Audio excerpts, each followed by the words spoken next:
My wife posted in a forum, asking how do I get my share of my husband's business if we divorce. I replied, you don't remember that prenup. What followed were actual divorce papers on the kitchen counter. I stood outside our apartment door, my heart hammering against my ribs. Not from the 3 flights of stairs, but from the sheer weight of the news. I was carrying 5.2 million. That was the final buyout number. After 3 years of coding in the dark, surviving on instant ramen, and watching my hairline recede from stress, the acquisition was official. The money wasn't in the account yet. That would take a few weeks, but the ink was dry. I wasn't the broke, struggling developer anymore. I was a solvent, successful man. I was finally the husband Elena wanted me to be.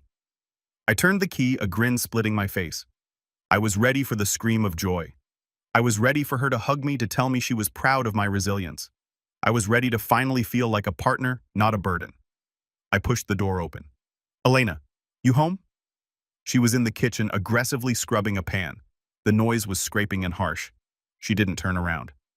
You forgot the trash, Mark, she said. Her voice wasn't angry. It was just tired, resigned. The kind of tone you use with a dog that keeps peeing on the rug. It's garbage day tomorrow. Now the hallway is going to smell like rot for a week because you were too busy zoning in on your little project. I'm sorry. I started stepping further inside, hiding the bottle behind my back. You're always just something, she snapped, finally spinning around. Her eyes were dull, filled with a familiar mixture of pity and annoyance. My dad called today. He asked if you'd found a real job yet. Do you know how humiliating it is to tell him you're still playing pretend with that app? He was right, Mark. He told me 3 years ago that ambition without execution is just delusion. I'm tired of waiting for you to grow up. The words hit me like buckshot. I stood there, the cold bottle pressing against my lower back. This was our dynamic for the last 18 months. I was the dreamer, the leech, the anchor dragging her down. She was the martyr who worked as a paralegal to keep the lights on. Elena, I said quietly, I didn't take the trash out because I was at the lawyer's office. She rolled her eyes, turning back to the sink. Great. What did you get sued for? Did you infringe on someone's copyright? Do we need to borrow money from my parents again? Because I swear to God, Mark, we sold. I interrupted. She froze. The scrubbing stopped. What? The app. We sold the IP and the user base this morning. I pulled the bottle out from behind my back and set it on the island. It made a heavy thud. 5.2 million. It hits the account in 14 days. The silence that followed was heavy, suffocating. I watched her back. I watched her shoulders tense, then slowly relax. When she turned around, the woman who had just called me delusional was gone. Her face had transformed. The tightness around her mouth vanished, replaced by a look of pure, unadulterated awe. Her eyes, which had been dull seconds ago, were suddenly wet and sparkling. Baby, she whispered. The word made my stomach turn. She hadn't called me that in 2 years. 5 million, she asked, her voice trembling. 5.2. I corrected, my voice flat. She screamed. It was the scream I had anticipated, but now it sounded piercing and shrill. She rushed across the kitchen and threw her arms around my neck, burying her face in my shoulder. I could feel her tears soaking my shirt. I knew it, she sobbed, clutching me tight. I knew you could do it. I told everyone, Mark. I told them you were a genius. Oh my God, we made it. We actually made it. I stood there, my arms hanging limp at my sides. I told everyone you were a genius. That was a lie. Last week at her sister's birthday, I heard her telling her cousin that she felt like she had adopted a teenager and was considering an ultimatum. I love you so much, she said, pulling back to kiss me. Her lips were warm, eager. We're going to have such a beautiful life. We need to celebrate. We need to call my mom. We need to look at that house on Pine Street. I kissed her back, but I felt nothing. No spark, no relief, just a cold, hard knot of clarity forming in my chest. She didn't love me. She loved the safety. She loved the validation. 5 minutes ago, I was a failure who forgot the trash. Now I was a genius who deserved her affection. Yeah, I said, forcing a smile that didn't reach my eyes. We made it. It felt like kissing a corpse. 2 weeks passed. The money landed. If I thought the initial switch was jarring, the aftermath was a masterclass in hypocrisy. Elena quit her job 3 days after the wire transfer cleared. She didn't ask me. She just came home at noon on a Tuesday and announced she was retiring to manage our assets. She started planning vacations to the Maldives and Aspen. She started talking about our portfolio. She posted a photo of us on Instagram, the first one in over a year, with the caption, "Patiently built an empire with my best friend." I liked the post. I didn't say a word. I just watched her perform. I couldn't sleep, though. The stress of the startup grind had been replaced by a different kind of anxiety. The feeling that I was sleeping next to a stranger who was slowly unzipping my wallet. It was 3 a.m. on a Tuesday. Elena was fast asleep dreaming of the Range Rover she wanted me to buy her on the weekend. I was in the living room pacing. It was a nervous tic I developed during the coding sprints. 3 steps to the window, 3 steps back. I sat down on the sofa and opened Reddit on my phone. I usually browse r/tech or r/startups, but tonight, feeling the heavy weight of my sham marriage, I found myself doom-scrolling r/marriage. I wanted to see if other people felt this sudden disconnect after a major life event. I refreshed the new tab. A post caught my eye immediately. It had 0 upvotes and had been posted 6 minutes ago. Title: Trapped with a man-child who got lucky. How to bypass a prenup. My breath hitched. I clicked it. Throwaway account. Obviously, the post began. I 27F am in a nightmare situation that everyone else thinks is a dream. I've been married to a total loser, 29M, for 3 years. I'm talking zero ambition, depression naps, forgets basic chores, plays on his computer all day pretending to work. I carried us. I paid the rent. I dealt with the embarrassment when my family asked what he did. I stopped reading for a second. My chest felt tight. Depression naps. That's what she called it when I worked 20-hour shifts and collapsed from exhaustion for a day. I kept reading.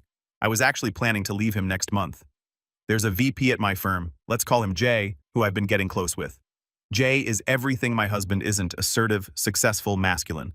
We haven't slept together yet, but the emotional connection is there, and Jay told me to leave the dead weight. The room suddenly felt very cold. The VP. She had mentioned her boss Jason a few times, said he was a mentor. But here's the kicker. The idiot's little computer project actually worked. He sold his company 2 weeks ago for $5.2 million. Exact. I froze.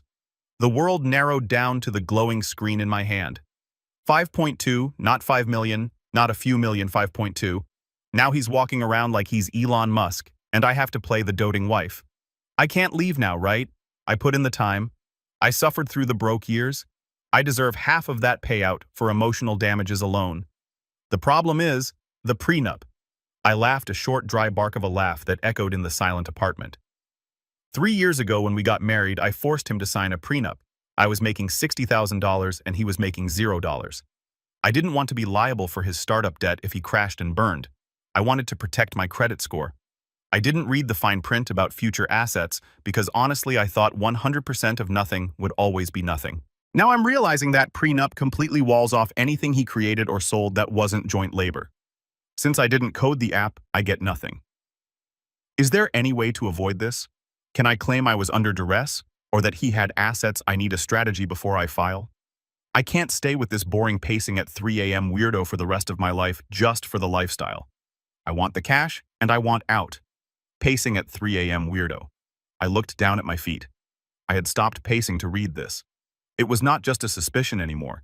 It was a confession, a signed, time-stamped confession, detailing her infidelity, her contempt, and her greed. She didn't want me. She wanted to rob me and run to Jay. I looked toward the bedroom door. She was sleeping soundly, probably thinking she was the smartest woman in the world. She thought she had trapped me. She had no idea she had just handed me the key to my freedom. I didn't scream. I didn't go into the bedroom and shake her awake. I felt a strange, icy calm wash over me. The realist in me took the wheel. I took a screenshot of the post, then I screenshot the comment section where she argued with people calling her a gold digger. Then I went to her profile and archived the entire thread using the Wayback Machine just in case she deleted it. Okay, Elena, I whispered to the empty room. You want a strategy? I'll give you a strategy. I opened my banking app and moved half the liquidity my half legally protected by the document she loved so much into a separate holding account she couldn't access. Then I opened a new tab and typed in a reply to her post. My fingers flew across the keyboard. You don't. That prenup you didn't read protects the loser. Divorce papers on the kitchen counter. I hit post. Then I stood up, walked to the kitchen, and grabbed a pen. I didn't have divorce papers yet, but a handwritten note declaring intent and separation of residence would hold up enough for tonight. The game was over. I didn't pack much. It's surprising how little you actually need when you realize the life you built was a hologram. I took my laptop, my hard drives, my passport, and a week's worth of clothes. I left the expensive watch she had bought me with my own credit card last week. I left the wedding ring on the nightstand. It felt lighter without it. I moved quietly, the soft hum of the refrigerator, the only sound in the apartment. Elena was still asleep, oblivious. She was probably dreaming of the VP or calculating how much alimony she could squeeze out of a 5-year marriage. I walked to the kitchen island. I didn't have official divorce papers. It was 3:30 a.m., but I grabbed a legal pad and a Sharpie. I saw the post. I know about Jason. I know about the plan to avoid the prenup. You were right about one thing. The prenup is ironclad. It protects everything I made. You get what you came in with. I'm gone. Do not contact me. I left the note next to the bottle of Dom Perignon. The bottle was warm now, flat just like us. I called an Uber Black. Then while I waited in the hallway, I couldn't stand to be in that air a second longer. I unlocked my phone for the final strike. I created a new group chat. Participants: Elena's mom, Elena's dad, my mom, my dad. I didn't hesitate. I attached the 3 screenshots. The main post where she called me a useless loser and admitted to the emotional affair. The comment where she admitted the prenup was her idea to avoid my debt. The comment where she asked if she could lie about duress to get the money. I typed a single message below the images. Elena isn't who you think she is. She was planning to leave me for her boss until the money hit my account. She signed a prenup to protect herself from my potential failure, and now she's upset that it protects me from her greed. I'm done. She's your responsibility again. I hit send. The little blue bar zipped across the screen. Delivered. I walked out of the building just as the Uber pulled up. I didn't look up at our window. I told the driver to take me to the St. Regis downtown. If I was going to be single and wealthy, I might as well start tonight. My phone buzzed 10 minutes into the ride. Then again. Then it started vibrating continuously, a seizure of notifications. Reddit notification u/throwaway_wife_22 has deleted their comment. Reddit notification u/throwaway_wife_22 has deleted their post. Reddit notification u/throwaway_wife_22 has deleted their account. She had seen it. The notification from my comment must have woken her up. Then the call started. Incoming call, Elena wife. Incoming call, Elena wife. Incoming call, Elena's mom. I put the phone on Do Not Disturb, reclined the seat, and watched the city lights blur past. For the first time in 3 years, I didn't feel the crushing weight of needing to prove myself. I had nothing left to prove. I spent the next morning in a robe, drinking coffee that cost $12, answering emails from my real lawyer. By 11 a.m., I had a real divorce petition drafted and a restraining order ready to be filed if she escalated. She escalated. At 11:30 a.m., there was a commotion in the lobby. I was in the hotel restaurant, picking at a croissant, when I saw her. She must have tracked my phone's location. We shared a family plan. I made a mental note to cancel that immediately. She looked frantic. Her hair was pulled back in a messy bun. She was wearing sweatpants and her eyes were red-rimmed. She spotted me in the back booth and practically sprinted over, dodging a waiter. Mark. Heads turned. The professional in me sighed. I didn't stand up. I didn't offer her a seat. I just took a sip of coffee and looked at her over the rim of the cup. "You can't just leave," she hissed, slamming her hands on the table. "You can't just drop a bomb like that in the family chat and disappear to a hotel. My dad is having chest pains, Mark. Do you have any idea what you've done?" I set the cup down. "I think I was pretty clear. I returned you. Stop saying that." She lowered her voice, sliding into the booth opposite me, uninvited. Her eyes were darting around, checking if people were watching. "You're acting like a child." "That post, it wasn't real. It seemed pretty specific," I said calmly. 5.2 million. The pacing at 3 a.m. The VP named Jason. She flinched at the name. It was creative writing. People do it all the time for karma. I was venting frustration because you were so distant lately. I exaggerated things to make the story more interesting. I never cheated on you. Jason is just a boss. "Elena," I interrupted, my voice bored. "Stop. I love you, Mark. I stood by you when you had nothing. I paid the rent when you were broke. Doesn't that count for anything? I sacrificed my 20s for your dream." I laughed. It was the same dry laugh from the night before. "You didn't sacrifice anything," I said. "You invested. And it was a bad investment because you sold your shares too early. You treated me like an embarrassing roommate you couldn't wait to evict. You hid me from your friends. You mocked me to your father. You didn't pay the rent because you believed in me. You paid it because you needed a warm body to split the bills with until Jason noticed you. That is not true, she cried, tears welling up on command. I love you. We just made it, Mark. We have $5 million. We can start over. We can go to therapy. You can't throw away a marriage over a Reddit post. I leaned forward. The apathy was gone, replaced by a cold, hard edge. I'm not throwing it away over a Reddit post. The post was just the receipt for the transaction I already knew was happening. You called me a loser for 3 years, Elena. You looked at me with disgust. I saw it. I felt it. I pulled my phone out and opened the screenshot of her comment about the prenup. I slid it across the table. Read that part again, I said. She looked down. Her face paled. I forced him to sign a prenup. I didn't want to be liable for his startup debt. I thought 100% of nothing would always be nothing.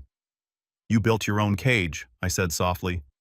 You wanted to protect your credit score from my failure. Congratulations, you succeeded. My failure can't touch you, but neither can my success. She stared at the phone. The tears stopped. Her face hardened, the mask slipping back into the cruel scowl I knew so well. You think you're so smart, she spat. You think you can just cut me out? I'll get a lawyer. I'll sue you for emotional distress. I'll tell everyone you were abusive. Go ahead, I said, signaling the waiter for the check. The screenshots are already with your parents. They know who the abuser is. And as for the lawyer, good luck finding one who can crack a prenup you drafted to protect yourself. My lawyer said it's the most ironclad document he's ever seen. He actually complimented you on it. I stood up, dropping a $50 bill on the table. You're pathetic, she hissed. You're still a loser, Mark. Money doesn't change that. You're going to be alone. Maybe, I said, looking down at her. But I'd rather be alone in a 5-star hotel than married to someone who checks the exit door every time I enter the room. I walked away. I heard her calling my name, her voice rising in pitch, turning into a scene that the hotel security would handle in about 30 seconds. I didn't look back. I had a meeting with a real estate agent in an hour. The divorce proceedings were surprisingly fast. When you have a prenup that specifies what's yours is yours, what's mine is mine, there isn't much to debate. My lawyer, a shark named Harrison, told me she tried to hire 3 different firms. All of them dropped her once they saw the document and the screenshots. She was getting desperate. I had blocked her number, her email, and her socials. I had moved into a new condo in a building with a doorman who looked like he could bench press a Buick. I was impenetrable. So she went for the soft underbelly, my parents. 2 weeks after the hotel confrontation, I took my parents out to dinner to celebrate. We were at a steakhouse, white tablecloths dim lighting, the kind of place my dad used to say was for senators and mobsters. We were halfway through appetizers when the air in the room seemed to shift. I saw my mother's eyes widen, looking over my shoulder. "Oh, for Christ's sake!" my dad muttered, putting down his fork. I didn't turn around. I felt a hand on my shoulder. "Mark," a breathless voice said. "Please, we need to talk." It was Elena. She looked diminished. The arrogance was gone, replaced by a frantic, twitchy energy. She was wearing a dress I recognized, one she used to wear when she wanted to impress my parents, but it looked wrinkled. "Elena," I said, not looking at her, cutting into my calamari, "you're trespassing and you're interrupting my mother's story."